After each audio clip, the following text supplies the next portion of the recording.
The Cowboys lose their sixth game of the season, and the comments made by CeeDee Lamb and Micah Parsons, they just say a lot about the state of this franchise. Let's get into all of this in just a moment. What is up, everyone, and welcome everyone into A to Z Sports Dallas Primetime. I didn't have the video for the intro pulled up, so we're just doing the audio for this time. But man, the Cowboys lose their sixth game of the season against the Philadelphia Eagles, and it wasn't a pretty one. There's a lot to talk about, and I think we're going to talk a lot about curtains. We're going to talk a lot about turnovers. We're going to talk a lot about Trey Lance and Cooper Rush and Ezekiel Elliott, and there's just so many conversations to be had after this game.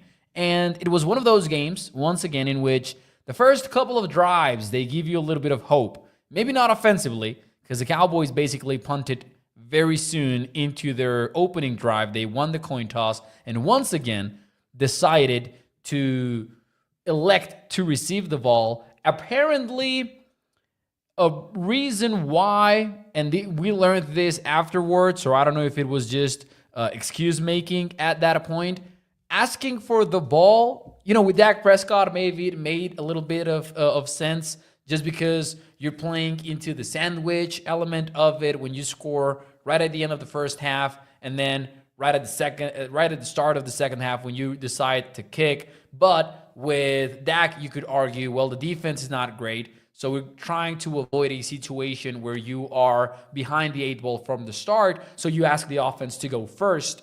But without Dak, that part made little sense to me. Jerry Jones said after the game that they know where the sun is going to be depending on the time. And, with sunlight being such a big conversation because of the whole CeeDee Lamb no catch in the end zone, it has been a big conversation after this game. And Jerry Jones went out and said that, hey, they know, and that plays into them choosing which part of the field they're going to use. In other words, it goes into their decision-making with the coin toss. Doesn't make a lot of sense. I'm getting ahead of myself, but I wanted to toss that out there just because I remembered it when I was recapping like how the game started. But I think that part was extremely weird. Anyways, with all that being said, the Cowboys on defense started looking very solid when they were up against the Eagles offense. There was just a lot of pressure going on. There were takeaways, right? Micah Parsons ended this game with 2 sacks. DeMarvion Overshown was making plays left and right. There was one particular instance in which he missed could have been sack, which ended up being a touchdown. You know the play I'm talking about. Mike Zimmer dials up the blitz. DeMarvion Overshown has a free path to Jalen Hurts, doesn't get him, and Jalen Hurts has just enough time to fire into the end zone into an open Dallas Goedert who should have been covered by Donovan Wilson, yet wasn't. So a lot of big plays by the defense. The Cowboys offense, though, just did not move the ball. Doesn't matter if it was Cooper Rush in at the quarterback or Trey Lance. They did nothing to move the ball. Most frustrating was the fact that Micah punched the ball out of Jalen Hurts' hands, ended up recovering it by Myers Leofau inside the 5-yard line. The Cowboys offense goes in, moves the ball 1 yard before settling for a field goal. There was another instance of an Eagles turnover when the Cowboys went 3 and out as well in a different part of the field. And then there was another instance where the Cowboys were knocking on the door, right about to score that touchdown before Ezekiel Elliott fumbled the ball, went out of the end zone, and the Cowboys came away with nothing. In total, the Cowboys had 145 yards, and we've got somebody on Facebook saying, how can our offense only have 145 yards? By the way, my apologies to all of you watching on Facebook. For some reason, the streaming platform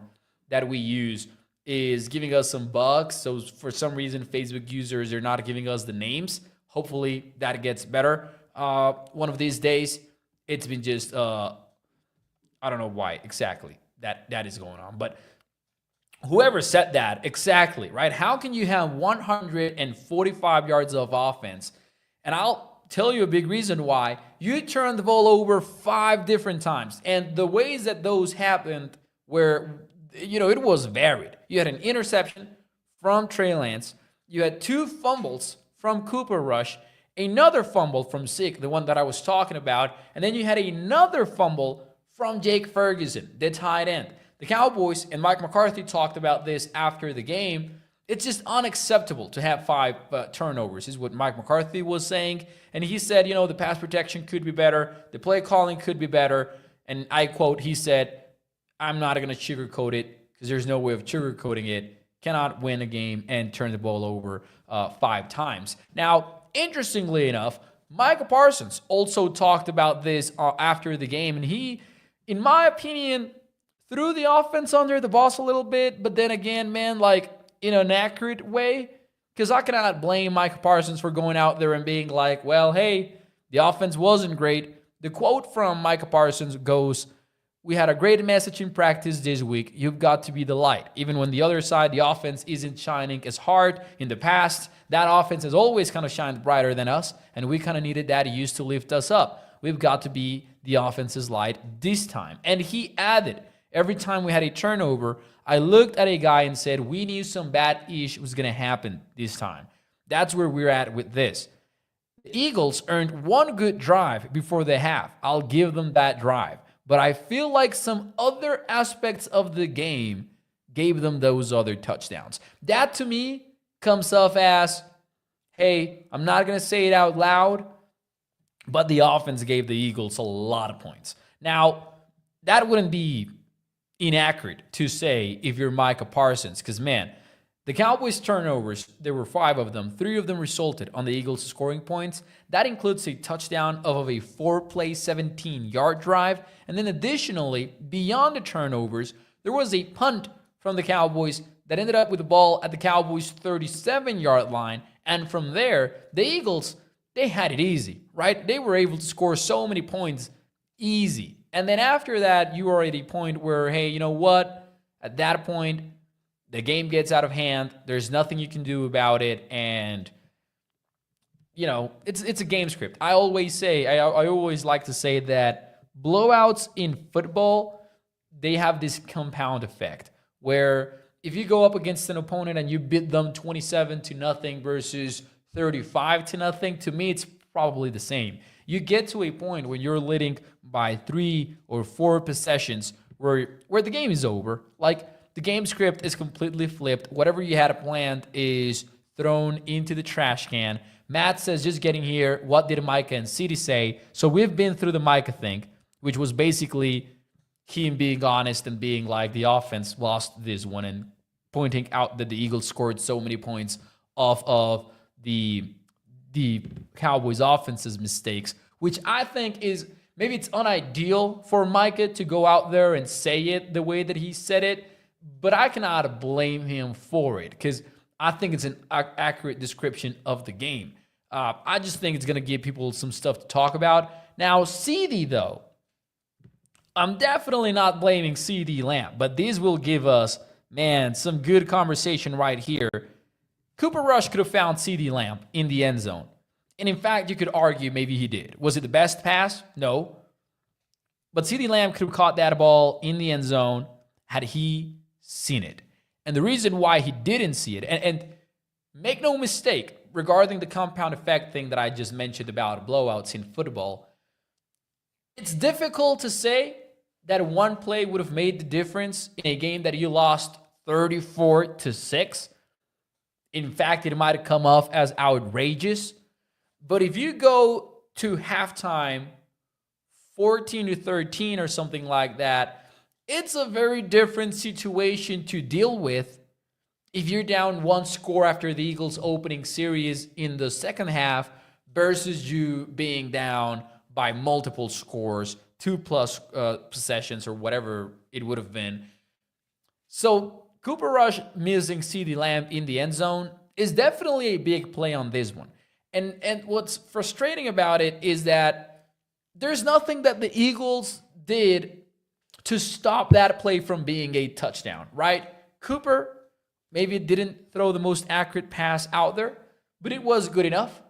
CeeDee Lamb was open. He would run the route, was open, generated separation. He did his part. Didn't see the ball, though. And the reason why he didn't see the ball was because sunlight was shining right in his face. And you might be able to say, hey, he should overcome that. I would argue, how exactly? Like, these guys are super athletes. They're not superhumans, right? CeeDee Lamb doesn't have shades integrated into his eyes that it can neglect the whole sunlight thing going right into his face. And the problem is, we've had this conversation so many times. I'm getting sick of talking about curtains at AT&T Stadium. It's getting ridiculous. And what CeeDee went out and said was very basic, but it is very telling. He just simply said, hey, I couldn't see the ball. I couldn't see because of the sun. That's what CeeDee Lamb told reporters after the game. And he was asked, would you be in favor of curtains at AT&T Stadium? And he said 1,000%. Reporters even told him, do you know this is a thing with Jerry Jones that we talk about? And CeeDee said something like, well, you're doing my job right now. Like, basically, CeeDee's out there being like, okay, we got to have curtains up there at AT&T Stadium. Do you want to hear what Jerry Jones had to say? And I'm sure a lot of you will be like, I don't know if I do, Mo. I don't know if I want to hear, but I'll tell you right now, it's a pretty funny quote. I'm not going to lie to you. So here it is via John Machota from The Athletic, who tweeted out, a frustrated Jerry Jones had some comments about the sun impacting play at AT&T Stadium. And here's where the quote begins. All right, hold on to your seats. Well, because he was asked why not put the curtains up. And he said, well, let's tear the damn stadium down and build another one. Are you kidding me? Everybody has got the same thing. Every team that comes in here has the same issues. I'm saying the world knows where the sun is. You get to know that almost a year in advance. Someone asked me about the sun. What about the sun? Where is the moon? I'm not going to lie to you. I don't get the whole moon thing. I don't know if I'm missing something or if Jerry's just saying stuff and that doesn't make sense for anybody else as well. But man, what are we talking about? What are we talking about tearing the damn stadium? Do you want to see a funny picture? I'll show you a funny picture. Jerry Jones is suggesting that for you to put curtains up at AT&T Stadium, you would have to rebuild the whole damn thing. That's what I take from that quote, right? That seems to make me like a childish argument, but that's what he's saying. Well, this is David Hellman tweeting a picture of curtains that WWE put up at AT&T Stadium the last time they had WrestleMania there. According to a lot of people, the curtains are up there. The curtains are in the stadium, right? Jason Minnick from, I think, San Antonio radio, he tweeted out something about the Cowboys putting up these curtains at every concert and basically non-Cowboys football game event that they hold. But if you want them up for a Cowboys game, oh, man, what? You want to tear it down? You want to tear down the whole damn thing that we built? It's insane that this is your owner's response to the whole curtain thing. Back in 2017, it was more along the lines of, because this is where I think when it first became a conversation, back in 2017, it was more about, well, it doesn't really impact ball games. We've moved from that to we need to tear down the AT&T Stadium for us to put up curtains. Are you kidding me? Right? And that's maybe like an attempt to make reporters look silly at this suggestion. But the pictures are there. The evidence is there. This is a thing. The curtains are up there. And, man, here's what upsets me. Here's what upsets me. And we're going to get deeper into the game here maybe, but this is just a one-play thing. The whole thing about the curtains and the sunlight and all of that. This is a one-game thing. A one-play thing, excuse me. But it is the perfect analogy for how stubborn the front office usually is, right? We saw it once again with this. But you know how we also saw it? Dalvin Cook was not even called up for this game. 1 week after sitting Ezekiel Elliott for disciplinary reasons. Now, disciplinary reasons is an ambiguous term. The reason why Zeke was disciplined was because he missed team meetings, plural, multiple team meetings. He was visually, was the word that Jane Slater used in her report, late to meetings.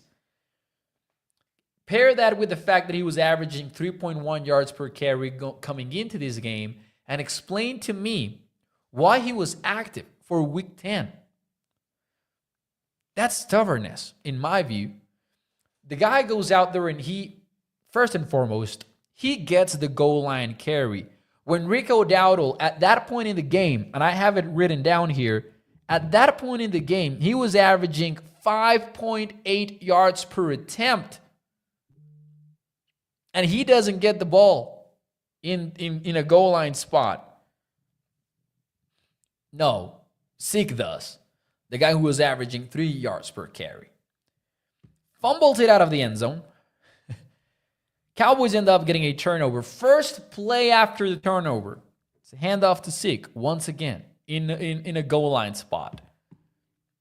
All of that is stubbornness, right? So when I make a big deal out of the curtains, and I make a big deal out of the owner acting like he needs to build a new stadium for him to put up curtains, the real reason why we're making a big deal out of it is because it's just another example of the Cowboys being as stubborn as they are with their decision making. It's just not great, right?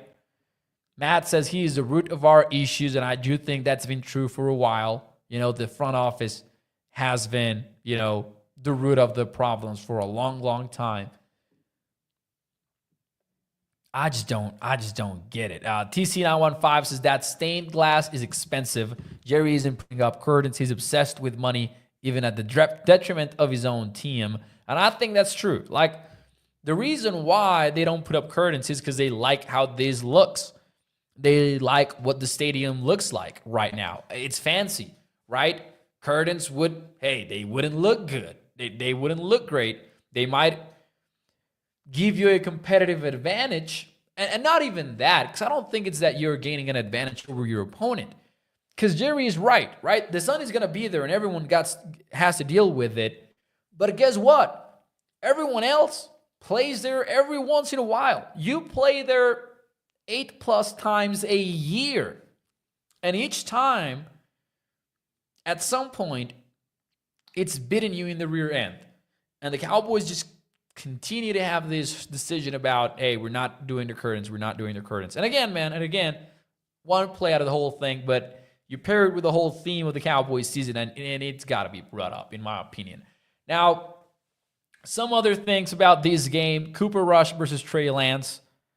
Man, I don't know about you, but I honestly don't mind who goes in at quarterback. There's a portion of Cowboys fans out there that he's pounding the table for Trey Lance. We want to see Trey Lance. Now, for the fun factor of it, I'm so down. I'm on that side. Because I would rather see Trey Lance just to see what the kid got, But I did make this argument last week.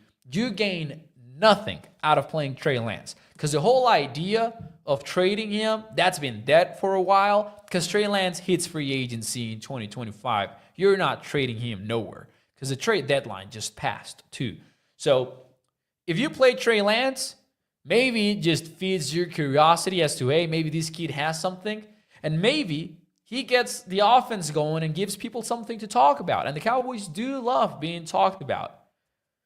But I don't think he's much better than Cooper Rush. I'm not sure he's better at all. He's more exciting. He can run the ball. He has a stronger arm. Who wouldn't love for him to be better each time that we see him, and maybe he goes off and plays quarterback somewhere else next year. Maybe you gain a comp pick based on whatever contract he gets in 2025. But other than that, you're not getting anything out of the whole idea of playing Trey Lance.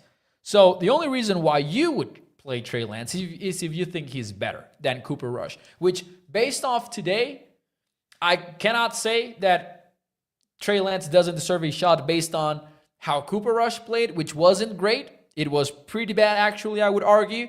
There were a lot of misfires. There was that fumble in the second drive in the snap. There were a lot of mistakes, a lot of them.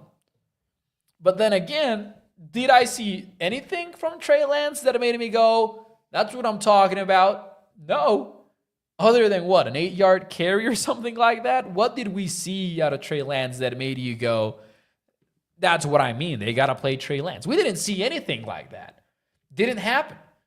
We saw mistakes too from Trey Lance, including that interception deep down the right sideline. There was a lot of mistakes too. So honestly, I'm like, okay, just do whatever with the quarterback position. But what I don't like is the whole idea of, hey, let's get Trey in there, let him run 2 snaps, and then let's take him out and do Cooper Rush. Like, why? I kind of don't understand.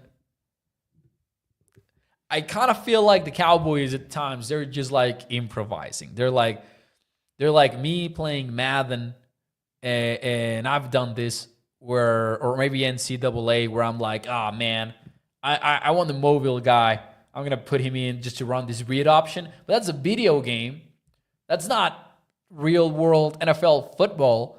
It is insane to me. That sequence was pretty funny to me, where they're like, okay, we're just getting the crowd excited, and then we're pulling Trey Lance, and then it's going to be Cooper Rush again. And that's going to be Trey Lance again the rest of the game. Like, what are we doing exactly? People are asking, is Mike fired yet? No, he's not. Jerry Jones, immediately after the game, said, hey, I regret it every single time that I've fired a coach mid-season. So we are still on this track where the Cowboys are unlikely to fire Mike McCarthy before the season is over, in my view. Man. Trey got more first downs in 5 minutes than Cooper did all game, probably, says TC915. Man, it was a pretty bad performance from Cooper. I'll give you that. So chances are we'll see Trey Lance maybe the rest of the way. But at this point, I have zero confidence in that really changing things one way or the other. I think Cowboys fans are pretty optimistic about Trey Lance. And I wouldn't blame you. Right? Former number 3 overall pick. We know about the talent. He's fun with his legs. There's a lot of things why you would rather go the Trey Lance route. But I think we've seen enough of Trey Lance to know it's probably not going to happen. And if it does, it's probably not going to happen on a team that was already bad, even with Dak Prescott on their center. So that's just my 2 cents on the whole thing. TC915 says, let's get this top 5 pick and draft a quarterback. You already paid Dak. Let the rookie sit a couple of seasons and then move on. Man, I don't blame you for looking at those kind of options, and I would never rule anything out. But if I gave that quarterback that a contract, like the 4-year extension, the 4-year start in 2025, right? So those 4 years are on top of the deal that he already had, which was 2024. If I'm drafting somebody to develop, I don't know if I am doing it within this context of Dak's deal. Because I don't think, like, how many years are we doing? Are we doing a literal couple, like 2 years, and then moving on from that contract? I don't know. I would much rather build a team around Dak, right? And I'm not saying like, oh, for the super long-term future, I know Dak is no longer the new kid in town with a rookie deal or anything like that. I don't know if I would go down that route. Because I don't even know that the quarterbacks there are the kind of quarterbacks that I would take that risk with. Even with Caleb Williams, who we're all very excited about as a first overall pick, you're seeing how long it can take. You're seeing those like mistakes and everything with them, and how difficult it is for him to maneuver the pocket and all that. Like, that's what you would go through, I think, even if the quarterback develops for 2 years or something like that. That's my 2 cents only, though. And I know we've seen 9 years, as TC915 says, and nothing's going to change. And I understand that's like the whole idea for a lot of people, and I respect it. I'm just saying, man, the 9 years that I've seen, I wouldn't put it all on Dak. I just wouldn't. Like what we're seeing this year is a perfect example. The guy went from being a second team All Pro quarterback and runner up for MVP to having all of these struggles. And it's not a coincidence that it happened the same year that Jerry Jones straight up told us he was asking Dak to do more with less. The Cowboys were the least spending team in free agency. It's not a surprise that the team is simply not as good. The Cowboys have some star power. They have some serious star power with Dak and CeeDee and Micah. But the Cowboys really straight up ignored a lot of needs on this team. A lot of them. Your 5th round rookie cornerback is starting in week 10 despite DaRon Bland being injured way back in August. Like to me, that's one of the most surprising things of this team building thing that they did, where the starting corner and All-Pro corner went down in the preseason. The Cowboys still have done nothing to this day to adjust to that injury, other than being like, yeah, Carson will be fine. Andrew Booth will be fine. Amani will be fine. They straight up didn't adjust to such a big injury. And if it would have been a 4-week injury, hey, I would have understood. I would have been like, okay, you don't want to open up the wallet for a guy that's going to come in here and play 4 weeks. I get it. But man, it's been 10 weeks since DaRon Bland, or well, actually 9 games that DaRon Bland has missed, and over 10 weeks if we're going back to the preseason. I don't know. That's just me, though. I would much rather go with Dak route, personally. Some other things that were pretty evident to me, man, like just there were a lot of plays where the Cowboys were running man coverage and they didn't have a shot at stopping Jalen Hurts with his legs. Because obviously, if you're not looking Jalen's way, he's going to hurt you with the legs. There were a lot of blitzes that were pretty... You could see the difference with Micah. That part is a positive. If I'm talking about positives before we leave, I'm bringing up Micah's performance. You saw it with the 2 sacks. You saw it with the pressures, and you saw it with what it opened up for the defense, where you're seeing the Marvin Overshown just freed up as a rusher off of the second level because Micah is there, and it's easier to get open like that in the trenches, right? I know get open sounded like a wide receiver, but you know what I mean. Micah's presence was huge. Overshown's performance itself was pretty huge. I haven't heard anything about his injury, though. Hopefully he's fine, but Overshown played a great game in my view on this one. There's no fire on offense or defenses over here on Facebook. He says, too soft, one player can't do it by himself. It takes a team effort, and I agree with you. Another positive for me was Rico Dowdle. I don't understand why they're still not treating him as a true running back 1 and instead giving so many carries to Zeke. I would stop that, and I would just... Man, if Rico cannot go on a given play or a given drive, okay, let's get the backups in. Otherwise, I'm just completely against giving the ball to anyone not named Rico Dowdle because he's been running well. Like at a large part of this game, he had over 5 yards per carry. He had a fantastic performance versus the Falcons, over 6 yards per carry, versus the Steelers. Back in, what was it, week 5? Yeah, it was week 5. He had a pretty good game as well. And anyone else has sucked running the ball. Like, Zeke has been bad. Dalvin Cook has been bad. Deuce Vaughn has been bad. Just hand it off to Rico over and over again. And I think today was another example of that. Facebook user, and I apologize for the thing about Facebook. It's just not giving me the names. The streaming platform that I use. This has been going on since Friday, so I'm hoping it gets fixed pretty soon. But he says, disagree with Parsons. He is literally a part of the problem. I don't know if we were talking about attitude-wise. If we are, that's a different conversation. On the field, though, yeah, I disagree personally. I think Micah had a good game, honestly. Problem was, by the second half, you were down by so many scores, pass rush ended up being a non-factor because the Eagles weren't doing a whole lot in the pass game because they didn't have to at that point. But yeah, man. I think those two are my only positives. I mean, Brandon Aubrey is a weekly positive. That's nothing new to anyone. I'm even done talking about it in a good way, I guess. But yeah, the Cowboys need to be. I mean, the Cowboys are done for the season. I think they're not making the playoffs.